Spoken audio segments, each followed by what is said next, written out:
Today on the podcast, I'm chatting with Kristen a licensed USA cycling coach, an NICA mountain bike coach, and an all-around bike enthusiast who loves sharing the joy of riding with her family.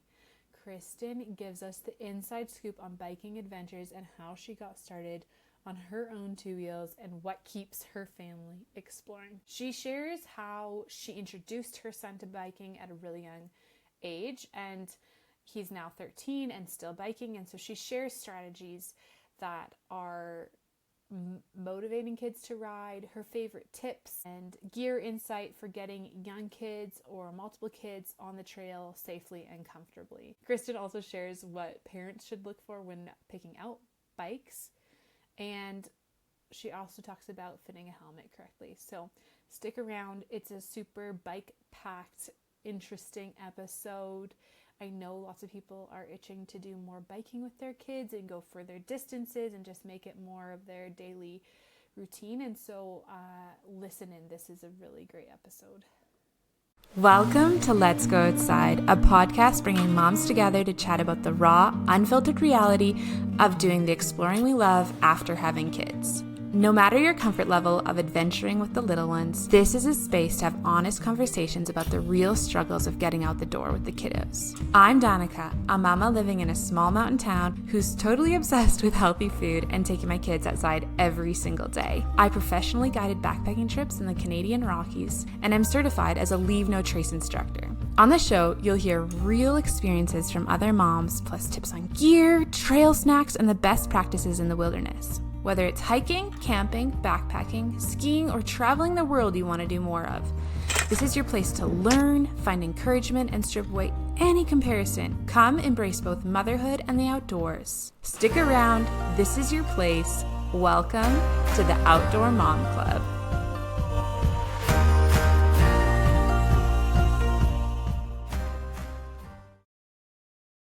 Welcome to the Let's Go Outside podcast. I'm so excited to have Kristen Bonkowski on the show today. She is an expert all things about bikes with kids, and she even has a brand that's focused towards women too and biking in that direction. So I'm really excited to talk to you. Thanks for coming, Kristen.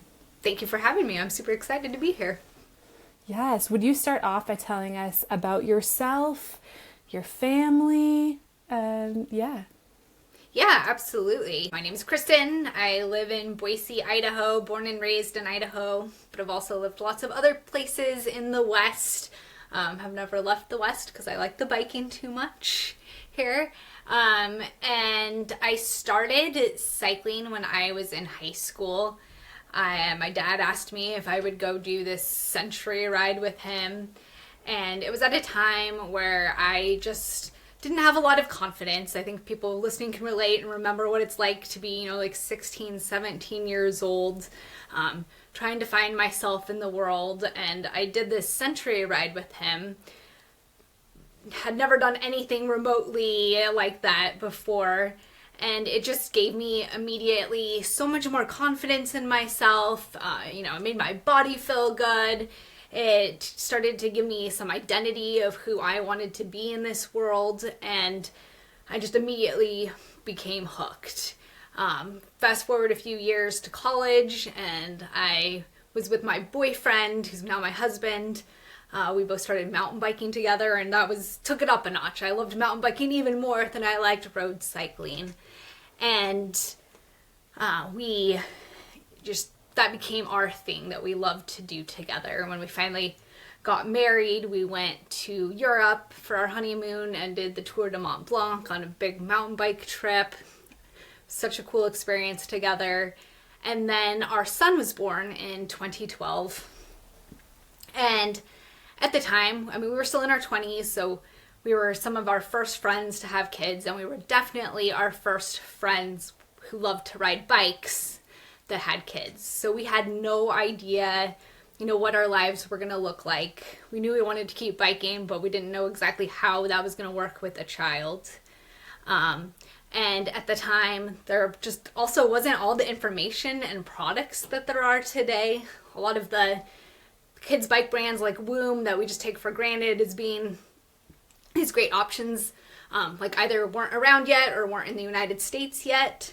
And so we had to figure it all out on our own and just started sharing that as we figured it out on my blog, rascalrides.com. And biking with our son just ended up being something that became so important to us and became so passionate that we get to share this with other people and help other families get out on bikes like us. And at some point, my husband said, let's quit our jobs and go on a year-long road trip to go to all these different mountain bike destinations. And that really became the catalyst where I made Rascal Rides my full-time job, started Femme Cyclist, and this has just become like both my hobby and the thing that we do as a family to build our relationships and my career. So bikes are our life. Wow. So many questions from there. That's awesome. That was a lot. Yeah, no, it was good. So the tour that you did in Europe when you got married, yes, is that something that you camped along the way, or you stay in place like little towns or villages? Yeah, they have like little refuges, is what they're called, Okay. like along the way, and so we didn't have to carry anything. A lot of people do it as a bike packing trip. At the time, we had not gotten into bike packing yet, so it was supported. All of our gear was taken each night to one of these little refuges, and we just had to bike to get there. It was fabulous. Cool. Yeah. And do you know how many miles or kilometers that was, or how many days you did that over? I think we did it in 5 days. And it was, we added in little side trips too, which was fun. Our group was pretty strong, so I think it was probably around 25 miles a day, just the regular route, and then we'd add in extra mileage each day, getting to do some like lift served riding and tram assisted riding to add in extra miles. And that was on mountain bikes? Yes. Okay, yeah. Cool. Yeah, so the Tour de Mont Blanc is a really popular running route. There's I don't know if you've ever heard the Ultra Trail du Mont Blanc, but that's the route they do, and less common to do on mountain bikes, but really fun to do. Okay, cool. And so fast forward, did you bike during your pregnancy? I'd be curious to hear about that. I did, yes. I know that's not for everybody. Mm-hmm. And at the time, again, this is like aging me, but 2012, they told you that you weren't supposed to get your heart rate up. Advice has totally changed. So I was somewhat going against doctor's advice at the time, but I went with my gut and what felt comfortable and good to me. And I think that that's the advice I would give everybody is listen to your body, know your skill level and what you feel comfortable with. And I did keep biking.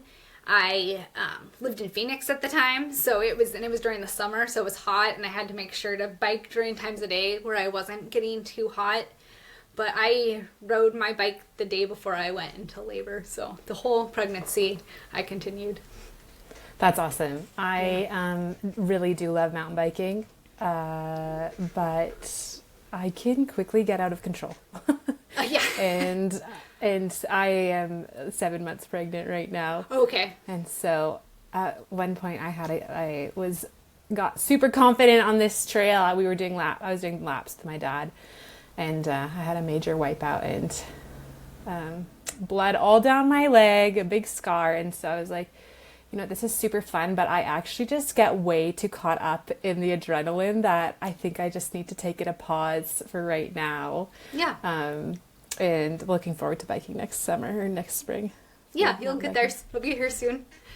Yes. And I think that's the thing. Like, it depends what your skill level is, what your comfort level is, and listening to your body, I think, is so, so key in those moments. I agree. Yes. Okay, and then let's talk about what you started your son off first. How you biked with him?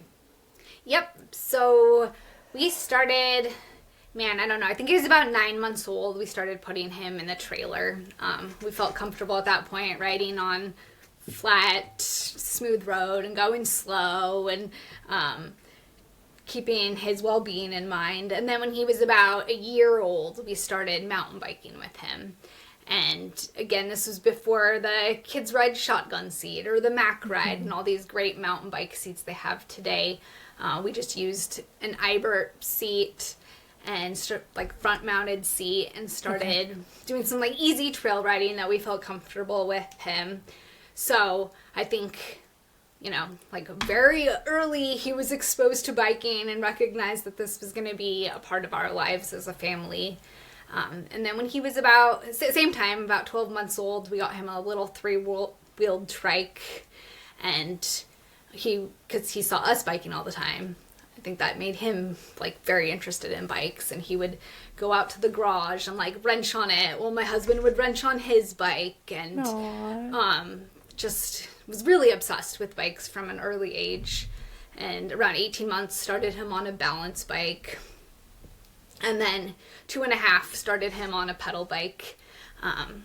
And one thing I think that I get from a lot of parents is they ask, well, when should I switch from a balance bike to a pedal bike? And thinking that it's this like overnight switch. And I just think that it doesn't have to be. Your child can do both the balance bike and the pedal bike for a really long time. And he did. I'd say he was like 6 years old and still riding his balance bike and having a lot of fun, even though he was great on a pedal bike at that point. Yeah. So just like keeping that balance bike around for a long time. They're super fun. They help the skills development and riding. You don't have to push your child into pedaling too quickly. Cool. That's good. And did you find in those early years when he could only go short distances, or maybe you wanted to do a more hardcore trail, like did you find yourself being able to get out there and just kind of release your energy? And yeah, how did you manage that with your husband?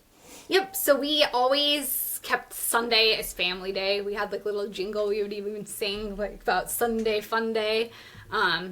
And we'd always go for a family bike ride on Sunday. And then the other days of the week, you know, after work on Saturdays, my husband and I would take turns trading off. And I think that's where we were really lucky that we both love riding bikes so much that we both recognized the importance for the other person to continue to get out, and that was super important for their well-being. So for me, it was just kind of balancing family time on bikes, which I personally always really, really enjoyed. And then also like my fitness and getting out just for myself as well.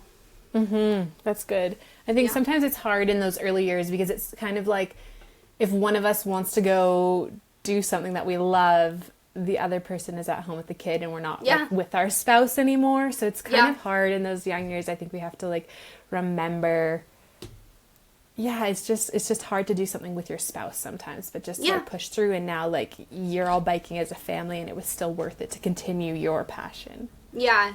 And I think, you know, in those early years too, we just always prioritized if we had time together for a date, that was riding bikes for us because that's what we love to do. So we know, like, I don't think we ever went out for dinner or a movie or any of these things for years. It was always, we have some free time, we have a grandparent around, let's go for a bike ride. Yeah, that's so good. Yeah.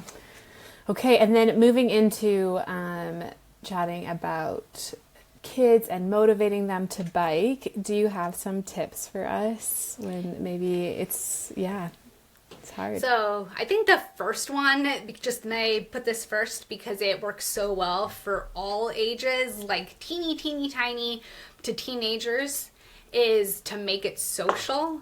That riding bikes can actually, around other kids, can actually be very positive peer pressure. So a lot of times I get emails or questions from parents saying, you know, we have a balance bike, we given it to our toddler and they have no interest in riding it. How do we make them want to ride it? And I just always tell them, like, go find other kids riding a bike because that's very infectious. And that might mean like going out on the street and finding neighborhood kids riding bikes, or if you were a biking family and you have other family friends that you can ride with, go do that.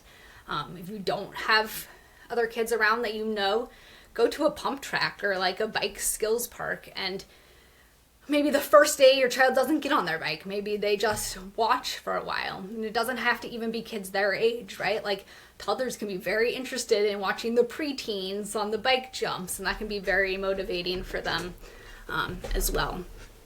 And then, you know, for older kids, my son is 13 now. He has gone through all kinds of ups and downs and how much he enjoys biking over the years. And as he started getting older, I thought maybe we were going to lose him to biking. He was starting to get interested in other things. Okay. And then we got him started on NICA, which is the high school mountain bike team. It's middle school and high school national mountain bike program in the United States. I'm sure there's an equivalent in Canada. And that has, like, once again, completely reinvigorated his love for biking. Just having that kids his age to ride with and that, like, positive peer pressure is super motivating. So I always say, if your kid doesn't want to ride, get them riding with other kids. That helps a lot. Other things are to make sure that it's fun. So as adults, we often think of biking as exercise, right? And that's motivating to us to go out and get, or like this type 2 fun. But kids aren't interested in type 2 fun. They want to have type 1 fun, like fun. So I always say, like, just focus on making it a game, make it play as much as you can. So a lot of times that looks more like going to a pump track than it does going for a long bike ride, or setting up a bike jump in your backyard, building a bike jump with your child in your backyard.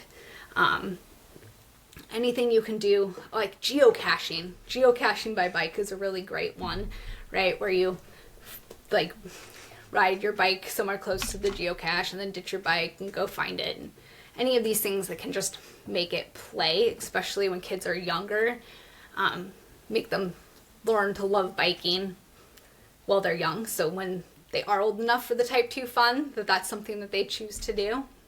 Snacks are so important.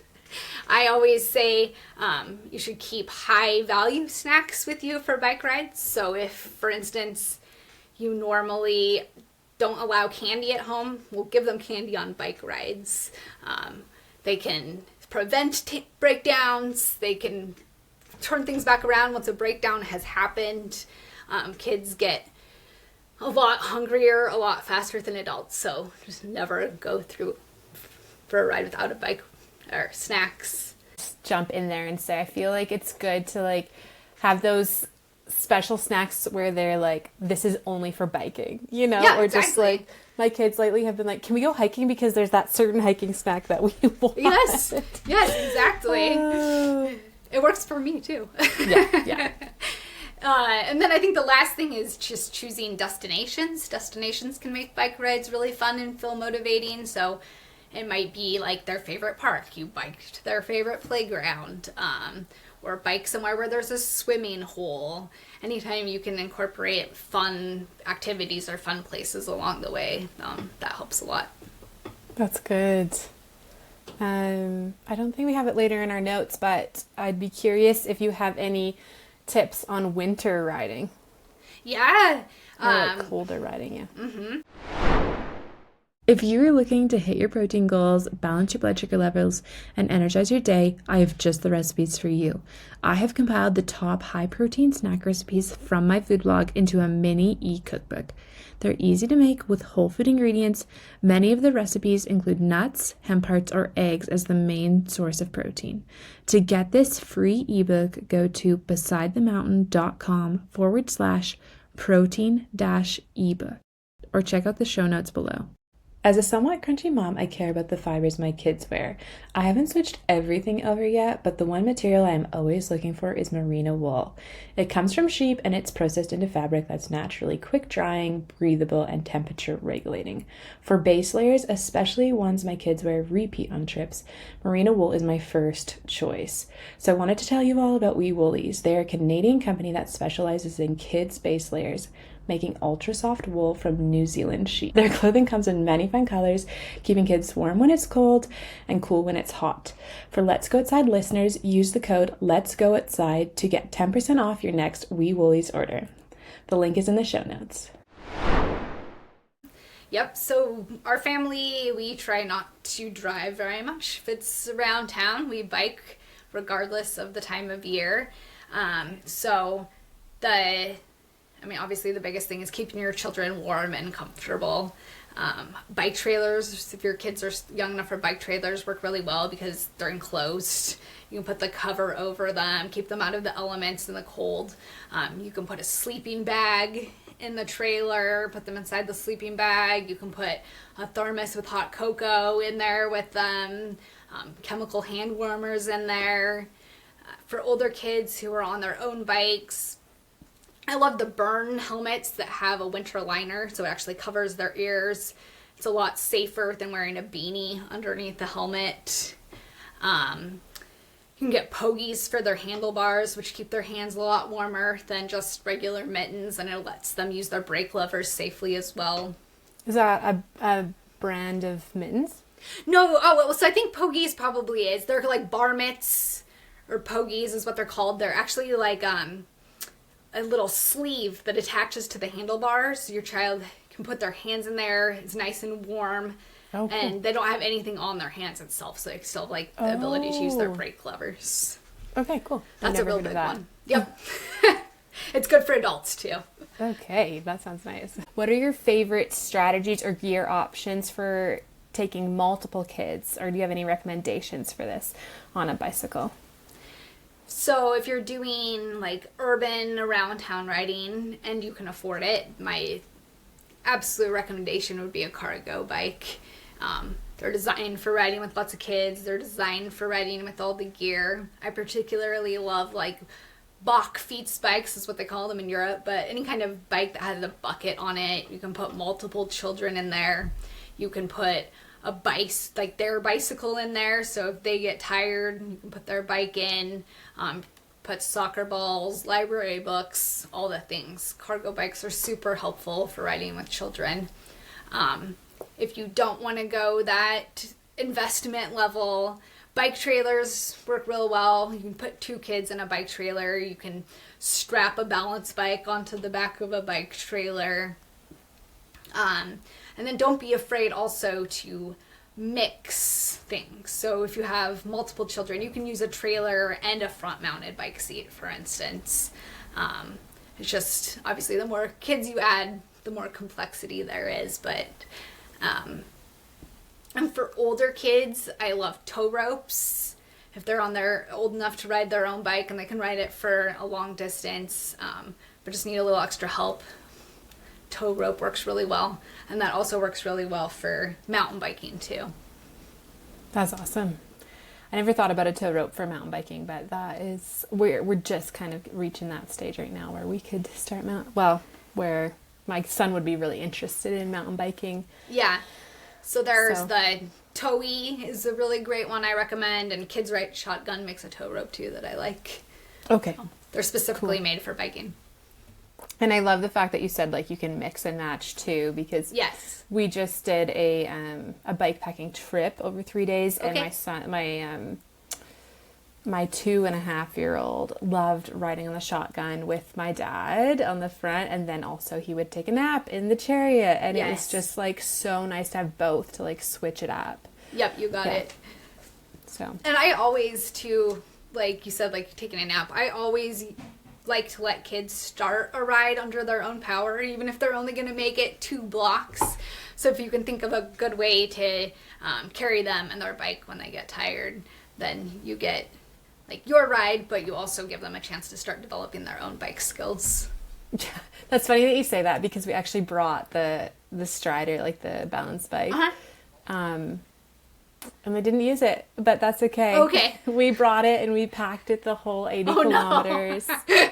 I think they fought, like my 2 sons fought over it one evening at dinner time when we were making dinner for 5 minutes. But, you know, it was good to have the option there. And I think that pretty soon he's going to be wanting his own wheels anyway. Yeah. So. Yes. But right now he's very much like, oh, I can just ride with you. I've taken this ride. That's funny. Yes. Oh, man. So when picking out bikes for kids, can you give us some pointers for this? I just personally ran into realizing we got a hand-me-down bike for my son that is on now a pedal bike, and it did not have brakes on it. Like hand brakes. Yes. And then actually looking for it, I was like looking for a used one with brakes. It's not very easy to find like a 14-inch or 16-inch bike with hand brakes. Right. So it is not. More and more good kids bike brands are offering them. When my son was like first started riding, there was not even a thing that you could find at that time. But you do want bikes with hand brakes, even at a tiny age, because they might, on the first pedal bike, they might still use it kind of like a balance bike where they put down their feet to stop, and that's totally fine in the beginning. But the earlier they learn to start developing those braking skills, the better they're going to be. Something that you don't have as much in Canada because of your regulations, but we have as an issue in the United States, is that little bikes are required to come with a coaster brake installed. So you end up with a lot of bikes that have a coaster. Do not recommend that. It makes learning to pedal harder because kids will naturally like pedal backwards and then they stop with the coaster brake on. It's also just dangerous when you use a coaster brake to stop. There's skidding involved. So don't recommend any bike with a coaster brake.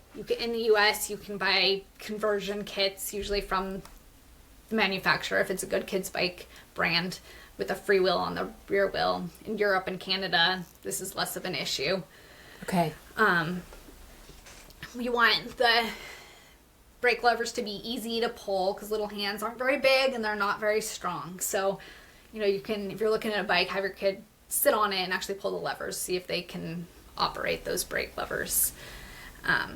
The number one thing that I've always said you should look at is weight. And I've recently changed that a little bit because there are some bikes now coming out that are light but not very durable. So now I say the number one thing you should look for is durability, because chances are the reason you're interested in bikes is because you're looking to be more sustainable, right? You're trying to ride bikes rather than driving. You riding bikes because you love to be outdoors and we care about the environment. So we don't want to be buying a bike that's going to end up in a landfill a year from now. So you want to look for a high quality bike that can be handed down to multiple children in your family, resold when you're done with it for a good price. So that's number one. And then number two is weight. Super duper important because kids don't weigh a lot. And if your child is 40 pounds and the bike is 20 pounds, that's 50% of their body weight. So imagine yourself, I weigh 130 pounds. For me, that would be a 65-pound bike, which I honestly cannot imagine trying to pedal. I have a 65-pound bike that has a motor that's an e-bike, but I wouldn't ride it without that motor. Yeah. So if a bike is too heavy, children are going to have trouble pedaling it. They're going to get tired really quickly. It's actually dangerous because imagine yourself managing a 65-pound bike. You come to a stop, like tip over, right? Your bike handling skills aren't going to work as well. So weight is really important for both enjoyment for your child and their safety. Other things you want to look for, I wouldn't buy a bike with training wheels. It's way better for your child to learn as a balance bike, or if you are buying a pedal bike, just go ahead initially and take off the pedals and let them use it as a pedal bike until they get the hang of that, and then you can add the pedals back on. Like the training wheels, the pedals? What do you mean? So training wheels are like those little arms at the back of the bike, right? The stabilizers. They're not great for teaching kids to ride bikes. It's way better just to teach them how to balance on their own without the stabilization. Training wheels can also be dangerous because they, like, if you're on uneven ground, they can tip. But you would remove the pedals also? So if your child hasn't already learned, like if your child's already been on a balance bike, they're gliding and balancing and everything, they've got that mastered, you can go ahead and give them a pedal bike with pedals on it and start teaching them. If they haven't, and you already have this pedal bike and you're tempted to put training wheels on it or start teaching them with training wheels, then I would say take those training wheels off, take the pedals off, just use it like a balance bike. Okay. And once your child has that down, then you can add the pedals back. That's awesome. Okay, so that's kind of like a tip for kids learning when they're a bit older, maybe, or Right, yes. they Yep. wouldn't fit on a balance bike. Or a lot of parents, I don't know, maybe the grandparents gave their 3-year-old a pedal bike and with training wheels, and the parents are like, well, we already have this bike. We want to use it. We don't want to buy something additional. So Okay. if you already have that, you can go that route. That's awesome. Okay, good. Any other things to look for when buying a bike? It used to be that you had to do so much research to find a great bike, and I think nowadays there are just some brands that sell really great bikes, and so I don't think you even need to do as much research. Just kind of research those brands that are really great, and you'll know that you're getting ticking all the boxes. And some of those brands here in the U.S. are Woom and Provello are two I really recommend. Okay, that's awesome. And what are your tips for keeping kids safe while biking? So if you are biking on the road, let's start there. Kids are very unpredictable on their own bikes, and it takes, even if you're teaching them how to ride responsibly in traffic, they're still going to dart and swerve and do crazy unpredictable child things. So if I'm riding with a kid on the road, I like to have 2 adults, one in the front for the child to follow, one in the back to ride just behind and to the left of them to kind of help block them from swerving out into traffic. I really like something like the Follow Me Tandem, where you can put their front wheel in that and it holds them directly behind you so they can't swerve into traffic. That's like something that's attached to your bike, correct? Exactly. That's okay. Correct. Yep. Yeah. Keeping them highly visible. So, think about that when choosing a bike for your child or choosing a helmet for your child. Bright colors are a lot better than muted black or gray colors, especially a visible helmet with high vis strips on it. That's really helpful. Making sure that your child has a good helmet that fits properly. A lot of times I'll see kids with what's actually a good helmet, but it's just not fit, or it's not the right size. It's wobbling front and back and side to side. And if a child's helmet isn't fitting correctly, it's not going to protect them in the event of a crash. Okay. So definitely spend time making sure you have that dialed. Off-road riding, mountain biking, you might want to add in knee and elbow pads. They're not super comfortable for pedaling, so I wouldn't necessarily make your child wear them if you're doing a trail ride. But if you're at the pump track or the skills park, that can be an added safety. Road or mountain bike, little gloves for their hands. That's the most common injury kids get, is falling and scraping up their hands. So gloves protect their hands. They also give you more grip on the bars so your hands aren't slipping off. And then just also, I'd say, especially with mountain biking, crashing is a part of it, sadly, right? Your kids are going to crash at some point. We hope they don't get too hurt, but not to overly hover. They also get a lot of experience from those crashes. So often I see parents, their child crashes and the parent has a huge reaction. Just wait a moment and see if the child even has a reaction, because a lot of times they'll just get right back up and kind of dust themselves off and keep going. But if the parent has this huge reaction, then they react and start crying. So wait until you actually see them hurt or crying before you have any kind of rush in to help, kind of a thing. Totally. I think there's a big thing about you want to give your kids the safe space to kind of experience those things. Yeah. And kind of cheer them on and kind of help guide them versus them going off and trying to figure it out maybe without us or alone. So I think that's such a good point. It's how can we cheer them on, and maybe if we're not at the skill level, how could we find someone that could help them try these hard things? That's a big one too, right? There's so many, if you don't have the ability to coach your child and actually give them the skills, there are lots of mountain bike coaches out there that love to work with children. There are lots of mountain bike after school programs out there where they teach kids these skills. And learning the proper skills when you're young is huge because you don't ever then develop those bad habits that are so much harder to teach adults to unlearn.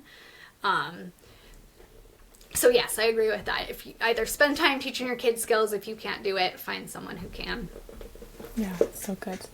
Anything else to add to the safety tips? I don't think so.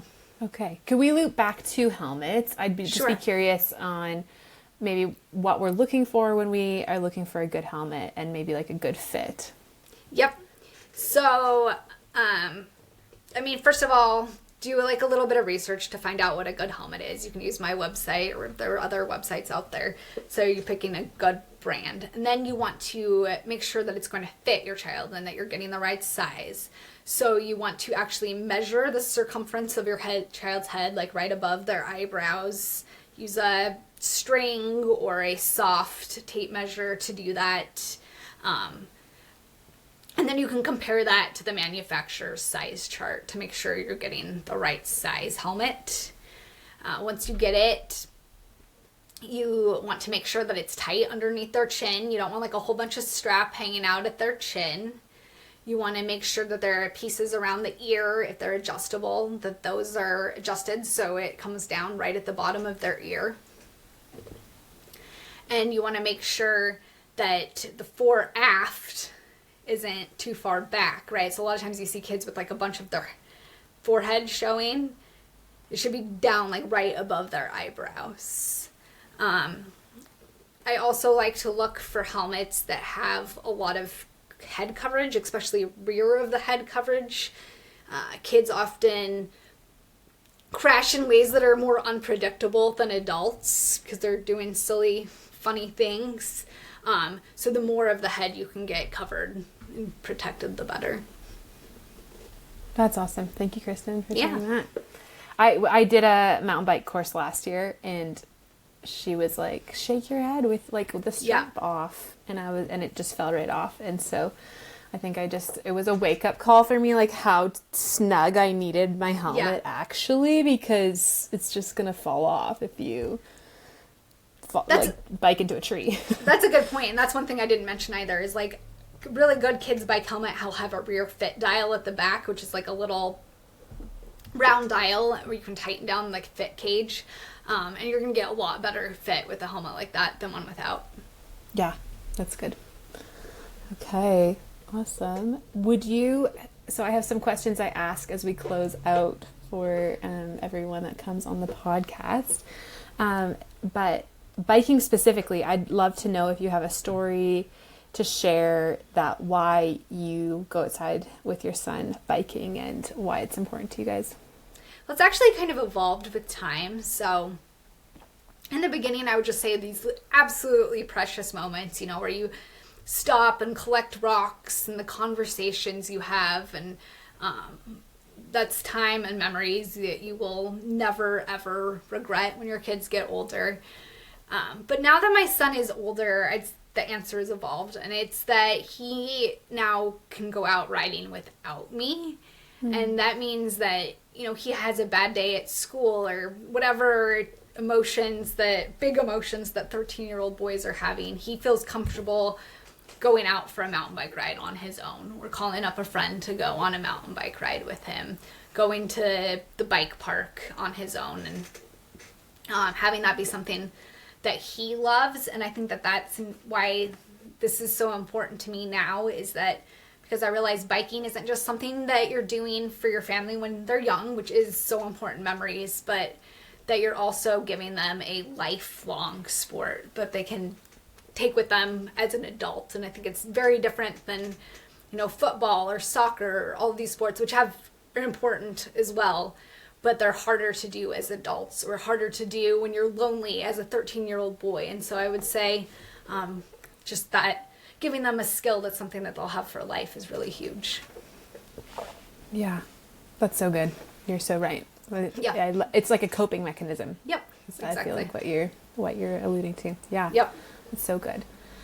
What's one unique tip you have for moms who want to explore more? This is a good one. I would say that a bike is actually such a good tool for this, because hiking or camping. These are all super fun things, but generally, unless you're super lucky and have a trail out your back door, something that you have to travel a bit more for, or pack for and prep for. Whereas biking, if you can just integrate it into your life and use it for things that you might normally use a car for, so like going to school, doing the daycare drop off, going to the grocery store, all of these activities on a bike rather than in a car can become little micro adventures in your day and with your kids. And a lot of times you'll see things and interact with the world in a way you wouldn't if you were in a car. You'll stop with your kids to pet the dog and to stop to chat with someone, and those are just things that you wouldn't do in a car. So I think integrating bikes into your daily life in exchange for car rides is a big one. I think that's super awesome, because I think that a lot of us are we know the benefits of going outside, and we are trying to increase the amount of time that we are going outside, but it's usually hard to do that. Right. It can be exhausting. Yeah. And then secondly, I think a lot of us are looking for ways to slow down, even though it's hard to slow down. We know that it's good. We feel a good quality of life when we slow down. And so I think, to your point, it's like if we can just swap out those normal day-to-day tasks with biking, it's a way we could slow down and increase our time outside. So I love that. Yeah, thank you. So good. Okay, Kristen, share where we can follow along with you, get connected, and any call to action you have for us. Okay, so for Biking with Kids, rascalrides.com. You can find me on social media at that handle also. And then if you are a woman listening to this, a mom, and you want to get more comfortable on the bike too, you can check out femcyclist.com. Awesome. Thank you so much. Yeah, absolutely. Thank you. If you enjoyed this episode, would you please take a moment to leave a rating and a review? It honestly really helps the podcast grow to more people so that they can find it. And it's a free way that you can love on me. It honestly means more than you know. And I would just be so grateful if you could take a moment to do this so that more outdoor mothers could find the podcast. Don't forget, everything that we mentioned is in the show notes, from gear recommendations to trail recommendations to where to travel. So check that out, and we will be chatting so soon. We drop an episode every first and third Tuesday of the month.